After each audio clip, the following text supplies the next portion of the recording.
Ghazwa-e-Hind is such a dangerous war that, by winning it, Muslims will rule over India and all the surrounding countries. On May 27, 2023, India's Prime Minister Narendra Modi inaugurated a new Parliament House in India and placed a map of an undivided India in the main lobby. This map indicates that India will soon unite Pakistan and all the countries that were separated from it in 1947, and ultimately, Narendra Modi will be the Prime Minister of this undivided India. But now the question is, who will ultimately control this entire subcontinent? Hindus or Muslims? The Prophet Muhammad sallallahu alaihi wasallam said that surely a group from among you will fight in India, and Allah will grant victory to all those warriors in this war. Those warriors will bring the Hindu kings bound in chains, and Allah will forgive whoever participates in this war. As soon as the Muslims conquer India and return, they will receive news that Prophet Jesus, son of Mary, has descended from the heavens in Syria. Hazrat Abu Huraira said that if that war happens in my lifetime, I will sell all my old and new possessions to join this war. When Allah grants us victory and we return from the war, I will be a free Abu Huraira. After the war, when Prophet Jesus arrives in Syria, I will have a strong desire to reach him and tell him that I am a companion of Prophet Muhammad sallallahu alaihi wasallam. Regarding Ghazwa-e-Hind, some Muslim scholars say that about 1,300 years ago, during the Umayyad dynasty under Walid bin Abdul Malik, when Iraq had a powerful and controversial governor named Hijjaj bin Yusuf, this same governor sent his 17-year-old nephew, Muhammad bin Qasim, as the commander of the Muslims toward Al-Hind for the first time. At that time, Al-Hind encompassed this entire subcontinent. Muhammad bin Qasim, at just 17, attacked Al-Hind, defeated its king, Raja Dahir, and brought some regions of Al-Hind under Muslim control for the first time. Some Muslim scholars say this was the Ghazwa-e-Hind prophesied by the Prophet sallallahu alaihi wasallam. However, most Muslim scholars say this was not that war because if we examine the hadiths, it is clear that this war will occur in the end times after the arrival of Imam Mehdi, when Hindus will rule the entire subcontinent. Then, a Muslim army from Khurasan will attack India, and after a fierce battle, when the Muslims conquer Al-Hind, they will bring the Hindu leaders in chains to Imam Mehdi. Then, this same Khurasani army will join Imam Mehdi and head toward Palestine.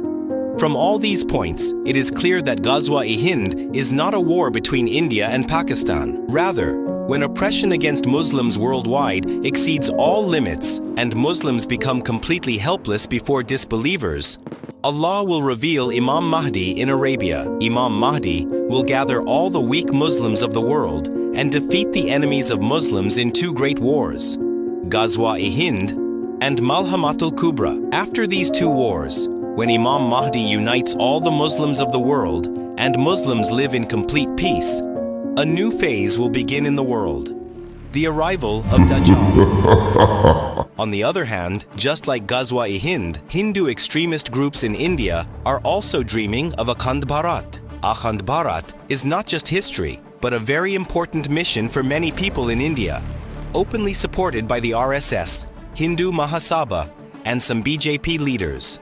The RSS still believes that one day, the parts that were separated for historical reasons still believes that one day these parts which have for historical reasons separated only 60 years ago will again through popular goodwill come together and Akhand Bharat will be created. About 100 years ago, when the British ruled over Pakistan, Bangladesh, and all of India, a group called the Hindu Mahasabha was formed in India in favor of Hindus.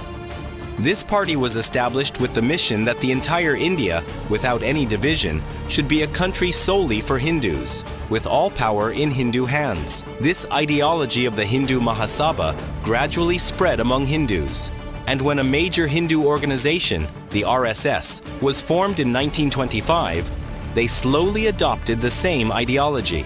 Through their training camps and speeches, they spread this vision of Akhand Bharat across India, when their own leader, Gandhi, agreed to give money to Pakistan and, along with Muhammad Ali Jinnah, consented to the partition of India. Nathuram Godse, who was associated with the Hindu Mahasabha, along with some of his friends, killed Gandhi because they believed Gandhi had become an obstacle to their ideology of Akhand Bharat. But this ideology did not end there. When Nathuram Godse was hanged, his brother preserved his ashes, believing that until the dream of Akhand Bharat is fulfilled, Nathuram Godse's ashes should not be immersed. For about 55 years after India's independence, Gandhi's Congress Party ruled India. But when the RSS entered politics and began supporting its own party, the BJP, Congress's rule ended, and the BJP came to power. Let me tell you, the BJP is that same nationalist Hindu party in whose every drop of blood flows the dream of Akhand Bharat. As soon as this party came to power, it began oppressing Muslims in India, such as banning hijabs, demolishing Muslim settlements or shops without notice, and seizing Muslim properties. Now they are slowly paving the way to create their ideology of Akhand Bharat. Now coming to the issue, which war will happen, Akhand Bharat or Ghazwa-e-Hind? There are many aspects to this. For now, nothing will happen because both Pakistan and India are nuclear powers. This means that if one attacks, the other will respond with a nuclear war, which is against both humanity and religion. No religion in the world, especially Islam, would ever permit this. Regarding the hadiths about Ghazwa-e-Hind, it will happen when oppression against Muslims worldwide becomes excessive, and Muslims will fight their enemies in self-defense.